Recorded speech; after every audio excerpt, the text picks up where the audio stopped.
రెడ్డిగా ఇటు మంచిర్యాల జిల్లాలో సింగరేణిలో అవినీతి ఆరోపణలపై హరీష్ రావు మాట్లాడుతున్నారు. లైవ్ లో చూద్దాం. సింగరేణి అనేది దక్షిణ భారతదేశంలో ఏ రాష్ట్రానికి లేదు, కేవలం తెలంగాణకే సొంతం సింగరేణి. మొత్తం సౌత్ ఇండియాలో ఒకే ఒక్క కోల్ మైన్ ఉన్న రాష్ట్రం అది మన తెలంగాణ. దీన్ని కాపాడుకోవాలి. మా కార్మికులు తెలంగాణ ఉద్యమంలో మీరు చేసిన పోరాటం అంతా ఇంత కాదు. మీ పోరాటంతో నాటి ప్రధానమంత్రి మన్మోహన్ సింగ్ అరే బొగ్గుబాయిలు మూతబడ్డాయట, విద్యుత్ థర్మల్ కేంద్రాల దగ్గర బొగ్గు లేదు, కరెంట్ ఆగిపోతుంది, దక్షిణ భారతదేశమే ఆగమైతుంది అని ప్రధానమంత్రి కూడా మా కార్మికుల సమ్మెకు దిగి వచ్చినట్టు గొప్ప సమ్మె మా సింగరేణి కార్మికులు చేసింది. ఇక్కడ మనం ఆంధ్రప్రదేశ్కు, కర్ణాటకకు, తమిళనాడుకు, అన్ని రాష్ట్రాలకు బొగ్గిచ్చేది సింగరేణే కదా. ఆనాటి సమ్మె, సకల జనుల సమ్మెలో సింగరేణి దెబ్బ ఢిల్లీలో ప్రధానమంత్రి దాకా పోయింది. మన్మోహన్ సింగ్ మాట్లాడిండ్రు ఆ రోజు. అలాంటి కార్మికులను, ఈ సంస్థను కాపాడుకోవాలన్నదే మా తాపత్రయం.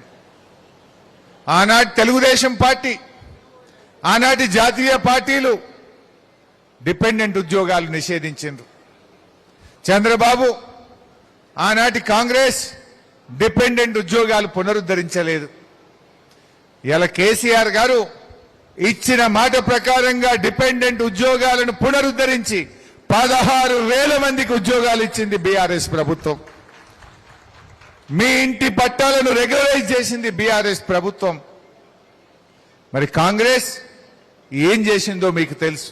ముందు వివరిస్తాను. మొన్న రామగుండంలో ఆనాడు బీఆర్ఎస్ పార్టీ కార్మిక సంఘ సమావేశంలో బిడ్డాని సంగతి చెప్తాం. డిపెండెంట్ ఉద్యోగాల్లో కాంగ్రెస్ మోసాన్ని కడిగితే దెబ్బకు ఉప ముఖ్యమంత్రి ఉరికొచ్చి 330 మందికి ఏదో కంటి తుడుపు చర్యలాగా డిపెండెంట్ ఉద్యోగాలు ఇచ్చిపోయిండు. మేము 16,000 ఇచ్చినాం. 16,000 ఉద్యోగాలు ఇస్తే ఎప్పుడన్నా మంత్రులు, ముఖ్యమంత్రి గారు వచ్చి ఇచ్చినామా? మేము జీఎంలను ఇచ్చుకోమన్నాం.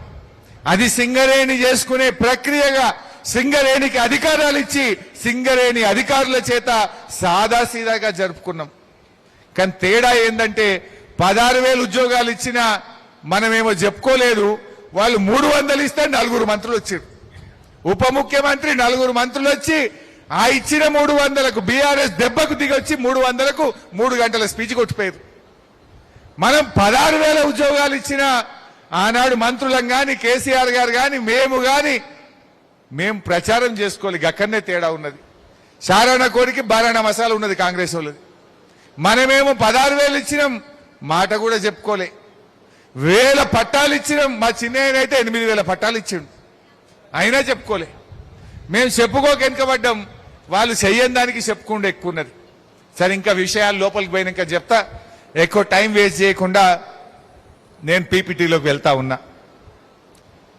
సరే, సింగరేణి చరిత్ర మీకు తెలియదు ఏముంది. 137 ఏళ్ల చరిత్ర.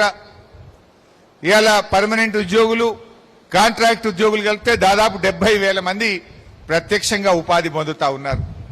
పరోక్షంగా మరో 1,00,000 కుటుంబాలు సింగరేణి మీద ఆధారపడి బతుకుతా ఉంటాయి. మరి మన ఆసిఫాబాద్ నుంచి మొదలుకుంటే కొత్తగూడెం వరకు దాదాపు 350 కిలోమీటర్లు విస్తరించి ఉన్నది మన సింగరేణి. మరి